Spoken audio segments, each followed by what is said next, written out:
వేమిరెడ్డి ప్రశాంతి రెడ్డి గారు. ధన్యవాదాలు అధ్యక్ష. మీ పుట్టినరోజు నాడు మీరు మాట్లాడాలి, మీ బర్త్డే కాబట్టి మీరు మాట్లాడాలన్నా. ధన్యవాదాలు అధ్యక్ష. మా కోవూరు నియోజకవర్గంలో మాకు ఈ టూరిజం డెవలప్మెంట్కి ఎన్నో అవకాశాలు ఉన్నాయి అధ్యక్ష.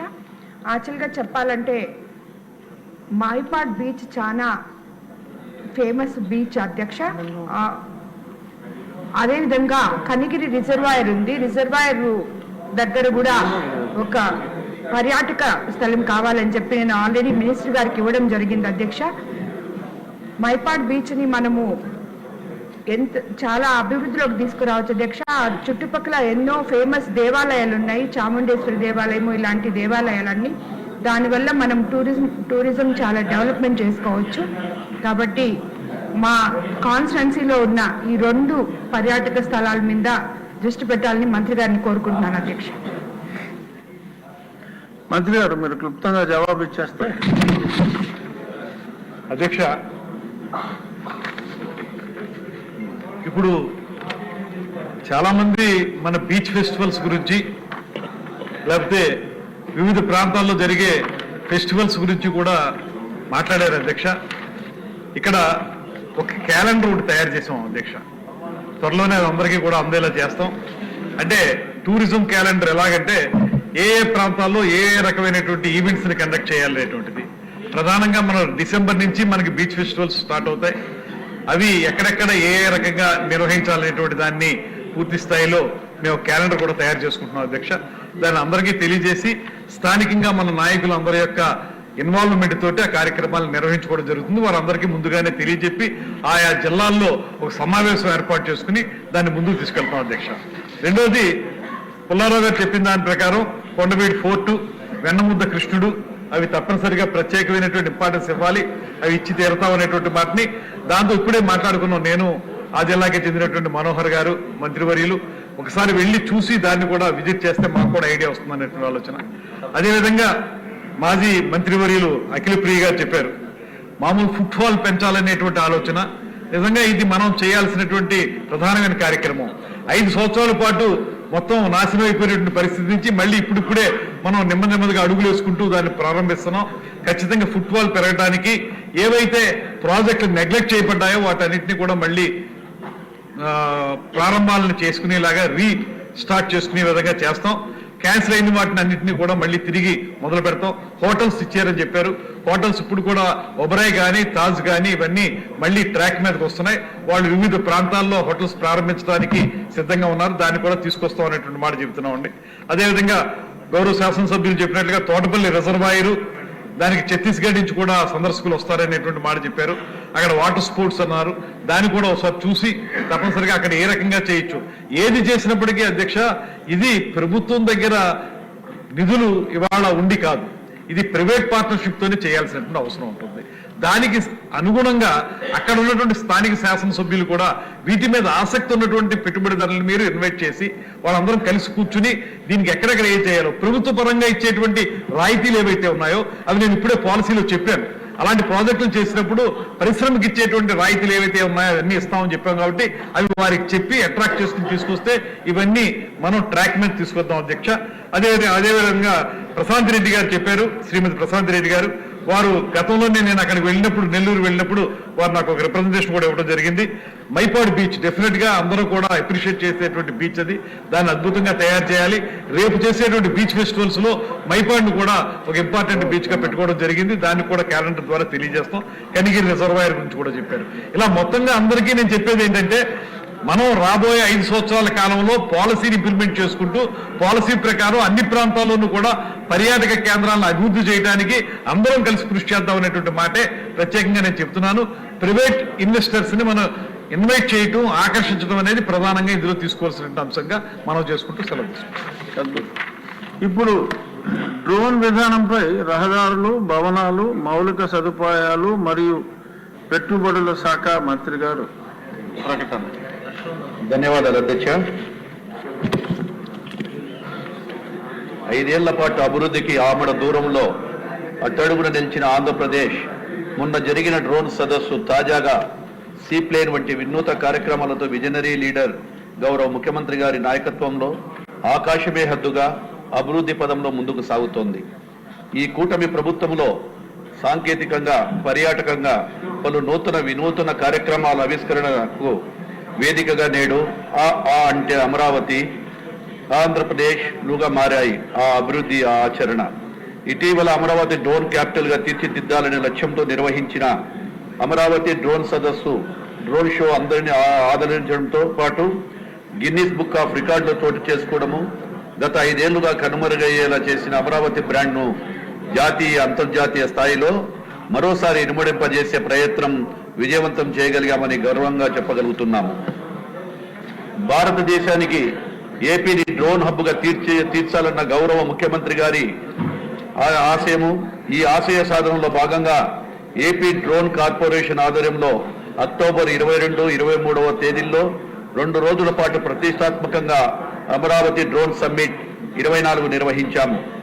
ఈ కార్యక్రమానికి 400 మందికి పైగా వ్యక్తులు, ప్రతినిధులు, కేంద్ర రాష్ట్ర ప్రభుత్వాల నుంచి లబ్ధ ప్రతిష్ఠులైన అనుభవజ్ఞులు, మేధావులు, వివిధ కంపెనీలు మరియు విద్యా సంస్థల నుంచి 4700 మందికి పైగా ప్రతినిధులు హాజరయ్యారు.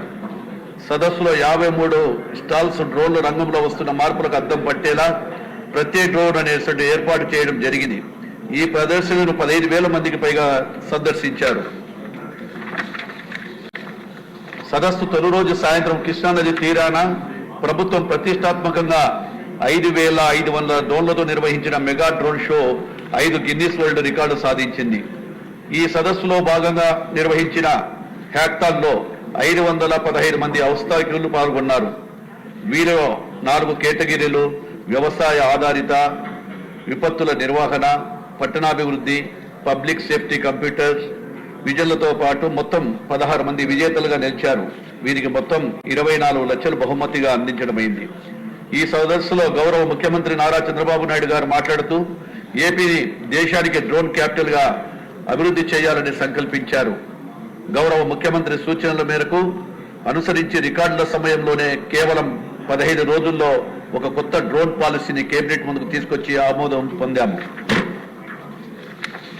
ఈ డ్రోన్ పాలసీలో ముఖ్యాంశాలు: డ్రోన్ టెక్నాలజీ ఆంధ్రప్రదేశ్లో గ్లోబల్ డెస్టినేషన్ గా మార్చాలనేది ఈ పాలసీ ప్రధాన ఉద్దేశం.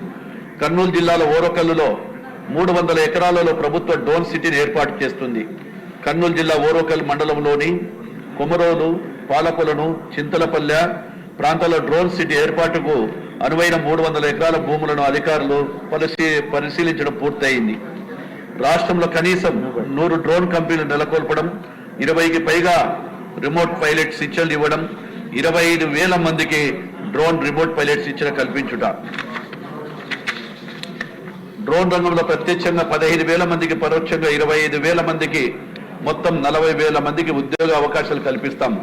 రాష్ట్రానికి తలమానికంగా డ్రోన్ ఇన్నోవేషన్ మరియు ఫ్లైట్ టెస్టింగ్ సెంటర్ ఏర్పాటు చేయడం, డ్రోన్ రంగంలో 1000 కోట్లకు పైగా పెట్టుబడులు ఆకర్షించడం లక్ష్యం.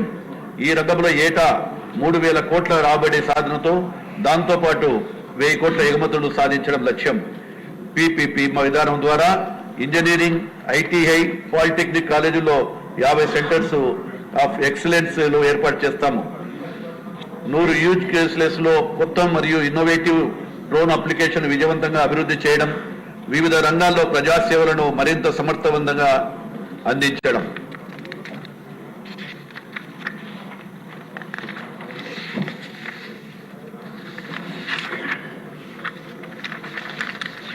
డేటా ఆధారిత నిర్ణయాలు తీసుకునేలా మరియు సమర్థత పెంపొందించుకునేలా real time governance system drone కార్యకలాపాలకు అనుసంధానించడం.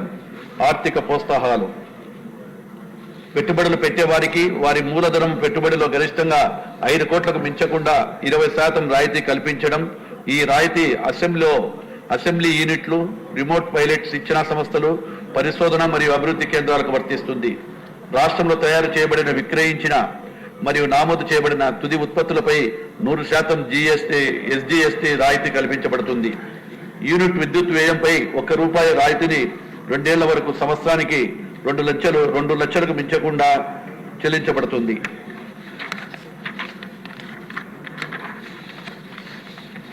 ప్రతి సంస్థ నియమించుకునే సిబ్బందికి ఒక్కొక్కరికి 5,000 చొప్పున 10 మందికి మించకుండా స్టైఫండ్ ఫండ్ ఇవ్వబడుతుంది. ఇతర ప్రోత్సాహకాలు: వ్యవసాయ భూమిని వ్యవసాయేతర భూమిగా మార్పిడికి ప్రక్రియ అయ్యే వ్యయంలో భూ మార్పిడి రుసుములో 100% మినహాయింపు. నోటిఫై చేసిన మాస్టర్ ప్లాన్ లోకి భూమిని సంబంధించి భూ మార్పిడి రుసుము 100% మినహాయింపు. లేఅవుట్ రుసుములో 100% మినహాయింపు. ల్యాండ్ పూలింగ్ కు సంబంధించిన స్టాంప్ డ్యూటీ, రిజిస్ట్రేషన్ ఛార్జీలలో 100% మినహాయింపు ఇవ్వబడుతుందని తెలియజేస్తా ఉన్నాను. శ్రీమతి గౌరవ్ చరితారెడ్డి గారు.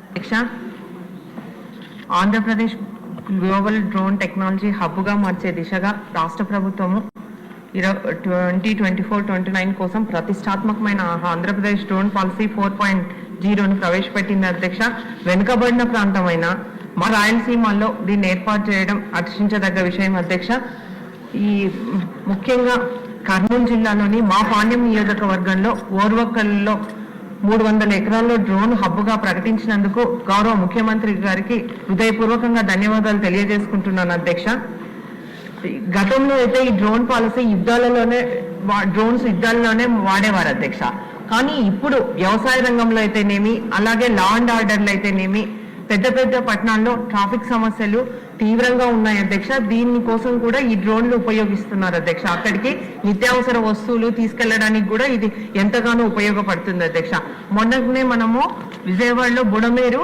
వరద వచ్చింది. అధ్యక్ష, దీనివల్ల వరదలు సంభవించినప్పుడు అక్కడికి ఎవ్వరూ పోలేని పరిస్థితి. అధ్యక్ష, అప్పుడు మన గౌరవ ముఖ్యమంత్రి గారు ఎంతో ముందు చూపుతో, ఆయన చొరవతో, కృషితో వరద బాధితులకు నిత్యావసర వస్తువులు అందజేయడంలో కానీ, అలాగే వాటర్ అయితేనేమి, మందులు అయితేనేమి అక్కడికి చేరవేయడానికి ఈ డ్రోన్లు ఎంతగానో ఉపయోగపడినాయి. అధ్యక్ష, అంతేకాకుండా మొన్ననే మన గౌరవ ముఖ్యమంత్రి గారు మాట్లాడుతూ ఎక్కడైతే గంజాయి పెంచుతున్నారో అవి తెలుసుకోవడానికి, అలాగే అవి నాశనం చేయడానికి కూడా ఈ డ్రోన్లు ఉపయోగిస్తామని కూడా చెప్పడం జరిగింది. అధ్యక్ష, అందుకే ఈ హై టెక్నాలజీ అందుబాటులోకి తీసుకురావడం వల్ల అధ్యక్ష, చదువుకున్న యువతి యువకులకు ఎందరికో ఉపాధి అవకాశాలు కూడా రావడానికి అవకాశం ఉంది. అధ్యక్ష, కానీ అధ్యక్ష, నేను ఒక్కటే కోరుతున్నా, ఈ ధరలను తగ్గించి ఎక్కువ మంది రైతులు వీటిని వాడుకోవడానికి అవకాశం కల్పించాలని కూడా కోరుతా ఉన్న. అధ్యక్ష, అంతేకాకుండా ఈ డ్రోన్ల తయారీకి శిక్షణ ఇప్పించినట్లయితే ఇంకా విస్తృతంగా వాడుకోవడానికి